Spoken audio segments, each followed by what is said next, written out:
From a pencil-stabbing accident that created Hollywood's most memorable wandering eye to a brothel named after a hated studio executive, this 1969 Western comedy hides bizarre secrets behind its charming facade.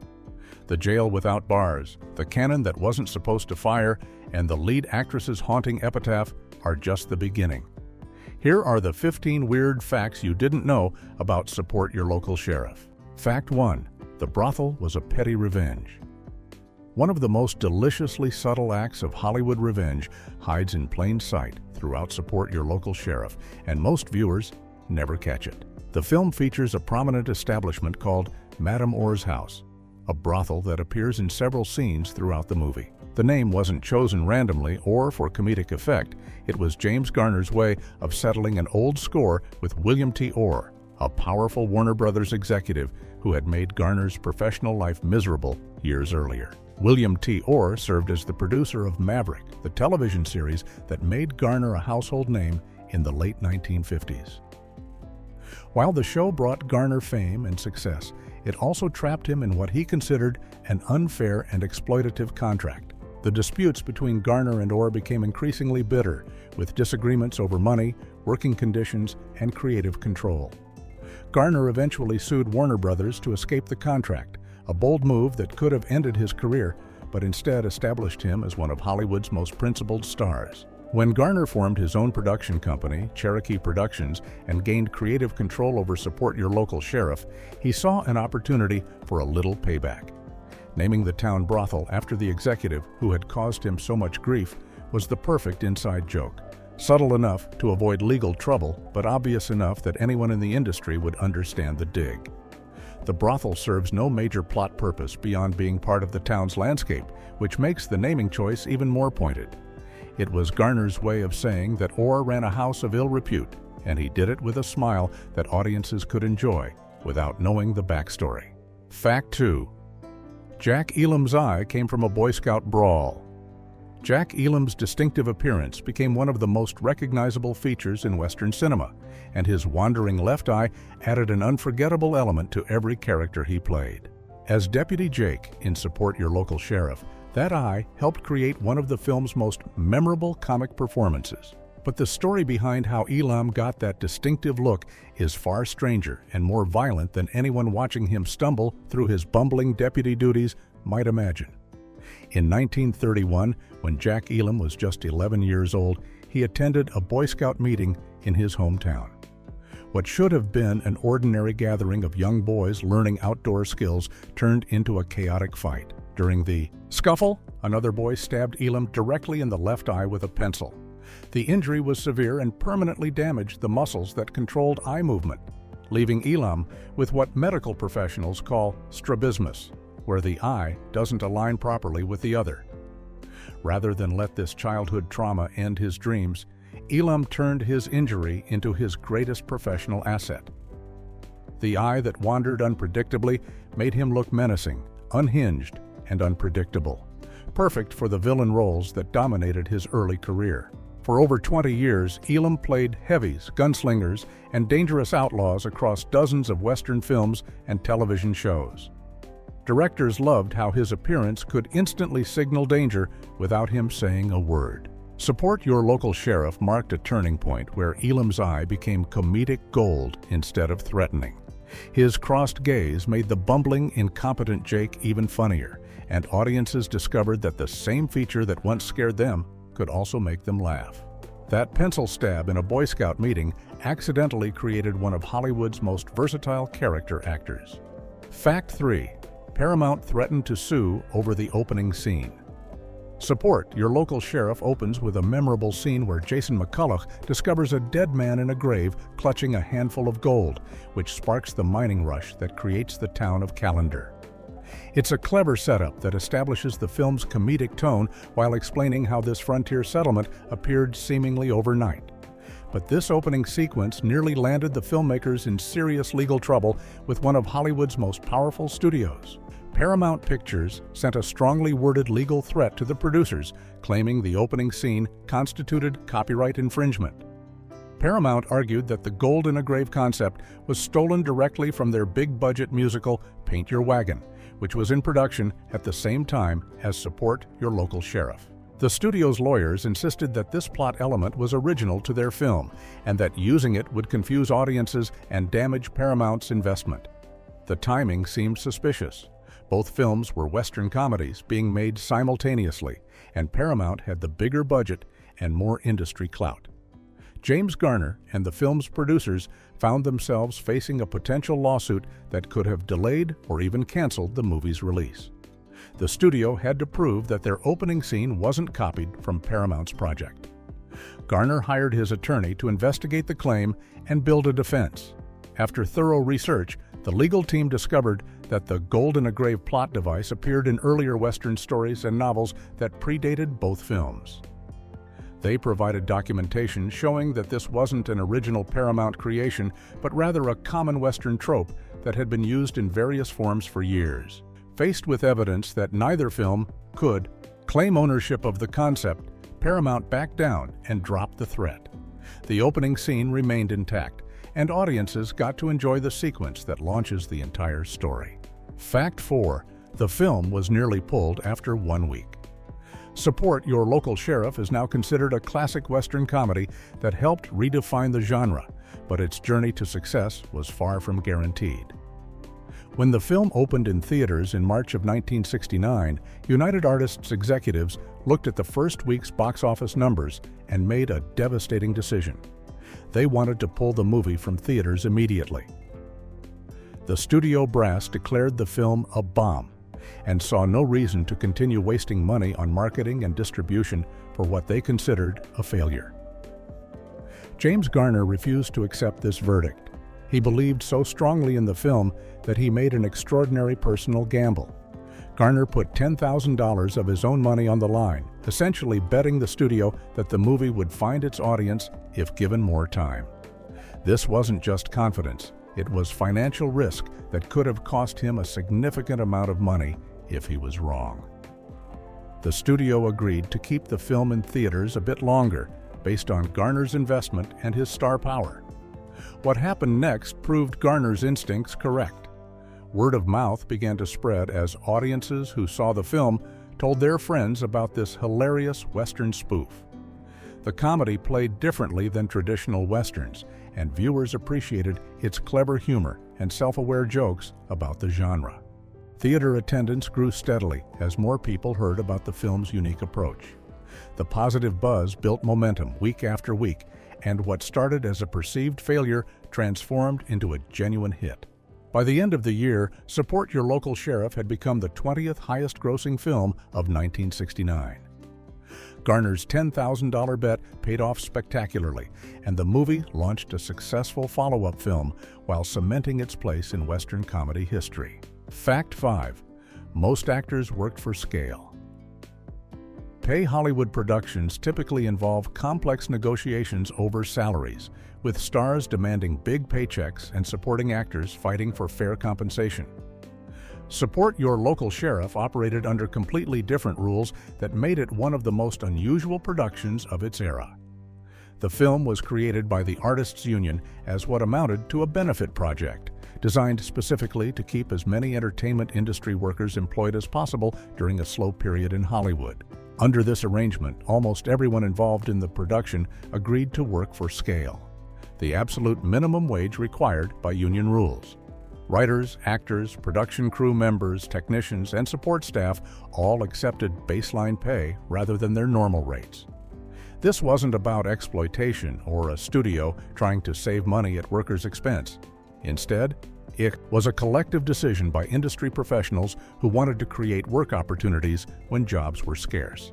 The benefit structure meant that dozens of familiar character actors and behind-the-scenes veterans could keep working and earning income. James Garner stood as the sole exception to this universal scale pay rule. As the film's star and the driving force behind Cherokee Productions, Garner negotiated a standard star salary. His higher pay reflected both his marquee value and his role in getting the project made in the first place. However, his willingness to work with an otherwise all-scale cast showed his commitment to the project's cooperative spirit. The result is visible on screen for anyone familiar with 1960s television and film. The movie feels like a who's who of character actors from that era, with recognizable faces appearing in nearly every scene. Audiences get to see performers they know from countless westerns and TV shows, all working together in what essentially functioned as an actor's benefit performance that happened to become a commercial success. Fact 6. The jail had no bars on purpose. One of support. Your local sheriff's most famous running gags involves the town's jail, which lacks actual bars on the cell. Instead, Sheriff McCulloch simply paints red lines on the floor and walls to mark where the bars should be. And amazingly, the prisoners respect these imaginary barriers. It's a brilliant sight gag that plays on Western movie conventions while creating absurd comedy. But the filmmaker's execution of this joke included an accidental detail that some sharp-eyed viewers have noticed over the years. The in-story explanation for why prisoners don't try to escape through the non-existent bars involves a gruesome bit of deception. McCulloch tells the prisoners that a previous inmate tried to escape by squeezing between the bars, and the attempt resulted in the man being sliced to ribbons by the sharp metal. As evidence, he points to red paint splattered on the cell floor, which he claims is dried blood from that unfortunate prisoner. The paint serves as a psychological deterrent that keeps the outlaws from testing whether the bars are real. Here's where the movie's prop department made a revealing mistake. In several shots of the jail cell, particularly during scenes where characters stand near the supposedly blood-stained area, the bucket of red paint used to create the effect remains visible in the frame. The bucket sits in plain view, completely exposing the trick that the characters are supposedly pulling on the prisoners. It's an unintentional bit of movie magic that breaks the fourth wall in a way the filmmakers never intended. The visible paint bucket doesn't ruin the joke. In fact, some viewers find it adds another layer of comedy to an already absurd situation. The movie is so committed to its playful tone that even production mistakes feel somewhat appropriate. Whether the bucket was left in by accident or as a subtle additional gag remains unclear, but it's become part of the film's charm for observant fans. Fact 7.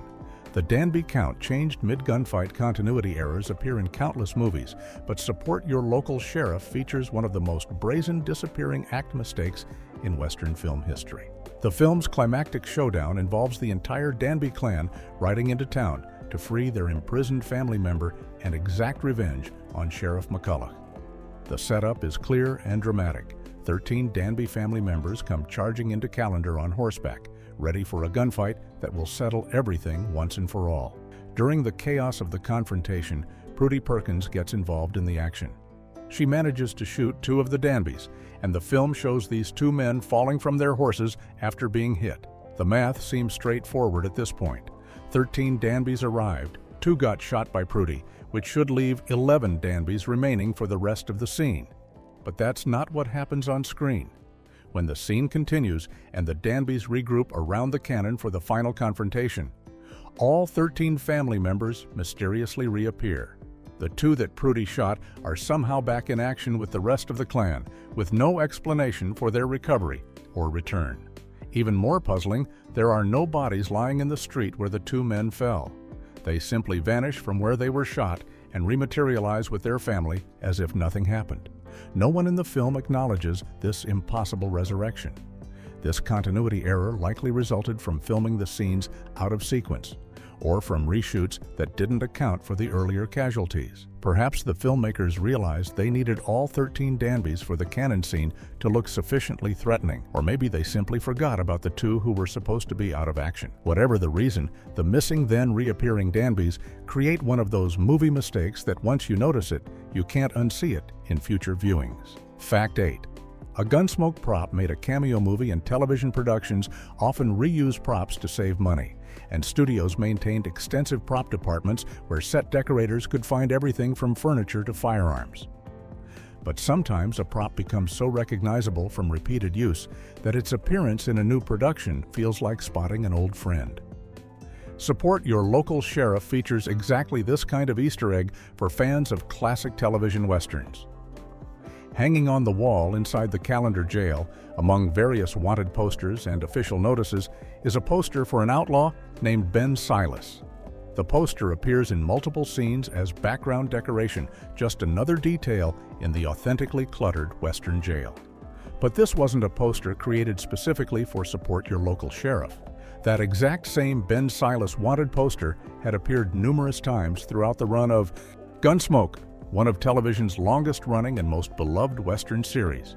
Gunsmoke aired for 20 years and filmed hundreds of episodes, and the Ben Silas poster showed up repeatedly in the background of Marshal Matt Dillon's office and various other locations around Dodge City. The poster became familiar to regular viewers, even if most couldn't consciously identify where they'd seen it before. When it appeared in Support Your Local Sheriff, it brought a subtle connection between the film and the television series that defined Western entertainment for a generation. The prop department's decision to use this particular poster might have been purely practical. It was available, looked authentic, and served its purpose as background decoration. But it also created an unspoken link between the film and the Western television tradition it was gently spoofing. For viewers who recognized the poster, it was like seeing the filmmakers wink at the genre's conventions while using the very same tools that serious Westerns had employed for years. It's the kind of small detail that adds depth for observant fans without distracting from the story. Fact 9. Petula Clark rejected the female lead. Casting the right actress for Prudy Perkins was crucial to Support Your Local Sheriff's success, since the character needed to be tough enough to handle the frontier setting while maintaining comedic chemistry with James Garner. The filmmakers wanted someone who could play both the romantic interest and a capable woman who wouldn't need rescuing. Before Joan Hackett took on the role that became one of her most memorable performances, the part was offered to someone from a completely different entertainment background. Petula Clark, the British singer who had dominated the pop charts in the mid-1960s with hits like Downtown and I Know a Place, reportedly received an offer to appear in the film. Clark had achieved international stardom through her music and had begun transitioning into film and television work, including her own variety series. Her wholesome image and proven popularity made her an attractive choice for the female lead in a family-friendly Western comedy. According to reports from the production, Clark squelched a chance to be in the movie, which suggests she actively declined the opportunity rather than simply being unavailable. The specific reasons for her rejection aren't publicly documented, but actors turn down roles for various reasons: scheduling conflicts, creative differences, concerns about the script, or simply not feeling right for the part. For Clark, who was at the peak of her music career, taking on a Western comedy might have seemed like a risky departure from her established image. With Clark out of consideration, the role went to Joan Hackett, whose performance brought a perfect blend of toughness and vulnerability to Prudy. Hackett's theatrical background and dramatic training gave the character depth that might have been different with a music star in the role. Whether Clark would have succeeded in the part remains an interesting what-if in Hollywood history. Fact 10. The cannon actually fired. The climax of Support Your Local Sheriff involves a tense standoff between Sheriff McCulloch and the Danby clan, who have obtained a cannon and positioned it to threaten the entire town. Throughout the scene, McCulloch maintains his characteristic calm, ultimately revealing to the mayor that the cannon wasn't actually loaded. He was bluffing the whole time to avoid violence. It's supposed to be the ultimate example of McCulloch's clever approach to law enforcement, winning through wit rather than firepower. Except something unexpected happened during filming that contradicted the script's intentions. The cannon actually fires in the scene, despite McCulloch's confident explanation that it was never loaded.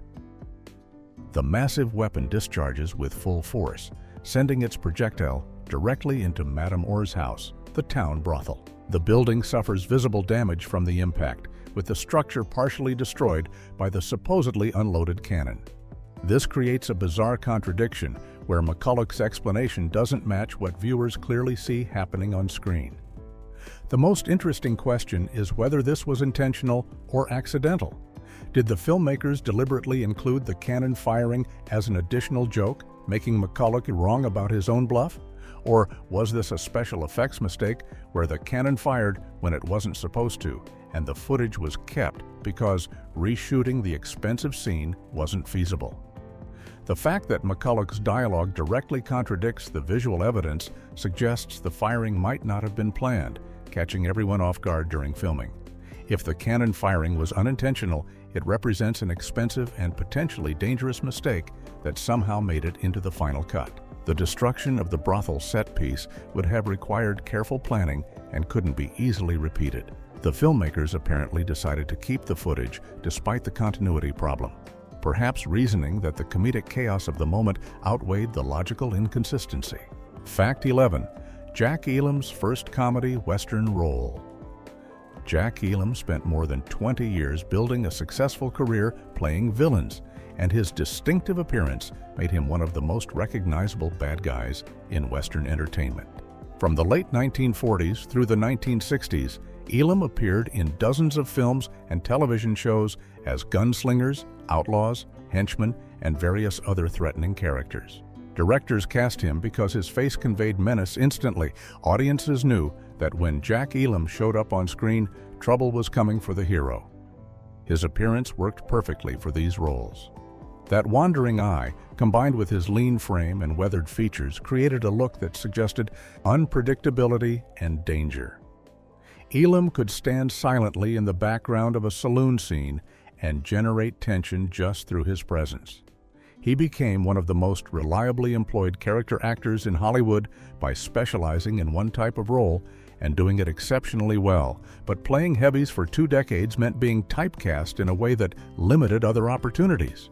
Support Your Local Sheriff marked the first time Elam was cast in a major comedic Western role. Instead of being the threatening gunslinger, he played Deputy Jake, a bumbling, incompetent, and endearing character who provides much of the film's physical comedy. The same features that once made him scary now made him funny. The wandering eye became a source of laughs rather than fear, and his lanky physicality worked perfectly for slapstick moments. Elam discovered he had genuine comedic timing and talent that had been hiding behind years of villain roles. The success of this performance completely transformed Elam's career trajectory. After Support Your Local Sheriff proved he could make audiences laugh as effectively as he once made them nervous, Elam transitioned into primarily comedic roles. He appeared in the sequel Support Your Local Gunfighter and numerous other comedy westerns throughout the 1970s, becoming one of the genre's most beloved comic sidekicks. Fact 12. The budget was ridiculously tight. Hollywood productions in the late 1960s typically required substantial budgets, especially for westerns that needed period costumes, authentic sets, horses, stunt work, and location shooting. Even modest films could easily cost several $1 million to produce. Support Your Local Sheriff managed to create a polished, professional-looking Western comedy that would become one of the year's commercial successes while operating on a budget that most studios would have considered impossibly small. James Garner's Cherokee Productions completed the entire film for just $750,000, a figure that industry insiders at the time described as a shoestring budget. This amount had to cover everything: cast salaries, crew wages, sets, costumes, props, equipment rental, location fees, post-production work, and all other production expenses. The tight budget explains why the film was structured as an artists' union benefit project, with most participants working for scale pay to make the money stretch as far as possible. The financial constraints show up in the movie's creative choices. The film takes place almost entirely in one small western town, minimizing the need for expensive location shooting and multiple elaborate sets. The action centers on a few key buildings: the jail, the mayor's store, the saloon, and the Danby House, rather than sprawling across the frontier. The climactic battle happens in the town square using the same sets viewers have seen throughout the movie. These decisions weren't just artistic choices, but practical solutions to budget limitations. Screenwriter William Bowers received $150,000 for the script, which represented exactly 20% of the entire production budget. However, Bowers also negotiated a percentage of the film's profits, a smart move that paid off handsomely when the movie became a surprise hit. The film's success on such a minimal budget proved that clever writing and good performances could overcome financial limitations. Fact 13. Masking tape existed 56 years too early.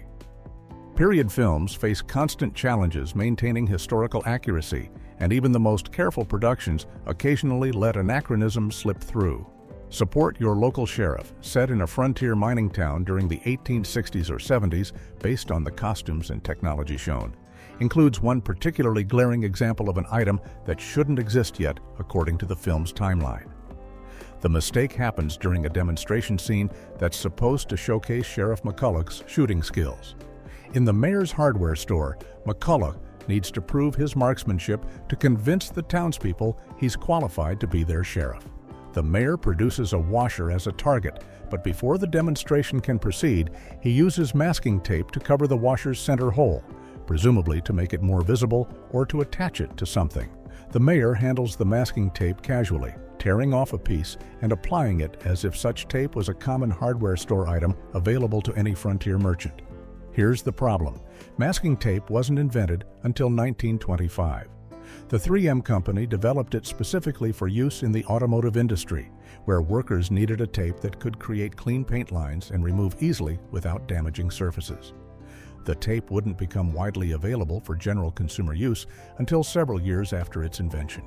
Yet, in Support Your Local Sheriff's version of the Old West, masking tape apparently exists decades before its actual creation and has somehow made its way to a remote mining town's hardware store. This anachronism is particularly noticeable because the mayor uses the tape so prominently in a well-lit scene, and the distinctive tan color and texture of masking tape is immediately recognizable to modern audiences. The filmmakers were more focused on the comedy of the moment than historical accuracy, and probably figured most viewers wouldn't notice or care about such details. Fact 14. Joan Hackett's epitaph was darkly funny. Joan Hackett delivered a memorable performance as Prudy Perkins, the strong-willed daughter of the mayor who becomes Sheriff McCulloch Diax's love interest. Hackett brought a perfect balance of toughness and warmth to the role, creating a character who could handle herself in the rough frontier setting while maintaining romantic chemistry with James Garner. Her work in the film represented one of many solid performances throughout a career that earned her an Academy Award nomination and critical acclaim. But the story of what happened after her death reveals a darker, more poignant side of the actress that most fans never knew. Joan Hackett died on October 8, 1983, at the tragically young age of 49. Cancer took her life far too early, cutting short a career that still had many years of potential ahead. She was buried at Hollywood Forever Cemetery, the famous Los Angeles graveyard where many entertainment industry legends rest. But Hackett had one final statement to make, and she made it through the inscription she chose for her own gravestone. Her grave marker reads, "Go away, I'm asleep," a darkly humorous epitaph that perfectly captured Hackett's personality and her feelings about death and remembrance. The inscription tells visitors to leave her alone, treating death as sleep that shouldn't be disturbed by the living. It's simultaneously funny and melancholy, showing both wit and a certain weariness with existence. The choice reflects an actress who maintained her sense of humor even when facing her own mortality. The epitaph has become one of the most photographed and discussed grave markers in Hollywood Forever Cemetery. Fans visit specifically to see Hackett's final joke, and the inscription has been shared widely in articles about memorable epitaphs and celebrity graves. It's a lasting reminder that the actress who played the spirited Prudy Perkins had her own unique spirit that persisted even in death. Fact 15. Bruce Dern helped install his own prison. One of Support Your Local Sheriff's cleverest running gags involves the revelation that the town's jail, despite appearing to have solid bars, was actually built with Joe Danby's help, and those bars might not be as secure as they look. Bruce Dern plays Joe Danby, the hot-tempered outlaw who becomes the first prisoner locked up in Callender's new jail. The character's explosive personality and constant threats to escape provide much of the film's tension, as viewers wonder whether the seemingly mild-mannered sheriff can actually control this dangerous criminal. The big reveal comes when Joe's father, Pa Danby, arrives with the rest of the family clan to break Joe out of jail. During their conversation through the cell window, Joe admits something that both explains the jail's questionable construction and creates a hilariously ironic situation. Joe confesses that he personally helped install the very bars that now imprison him. He worked on the jail's construction, putting in the metal bars and securing them in place. This means Joe knows exactly how the jail is built and where any weaknesses might exist. But here's where the scene gets even funnier. After admitting he installed the bars himself, Joe tries to reassure his father about the difficulty of breaking him out. He earnestly explains that the bars are never going to come out, Pop, emphasizing that he did such good work installing them that they're essentially permanent. Joe is simultaneously bragging about his craftsmanship and lamenting that his own competence has created an escape-proof prison for himself. He built his cage too well to break out of it. The scene works on multiple levels of comedy. There's the obvious irony of a prisoner trapped by his own handiwork. But there's also the absurdity of Joe being proud of construction work that now works against his interest, and the implication that Callender's citizens were perhaps unwise to hire outlaws to build their jail in the first place.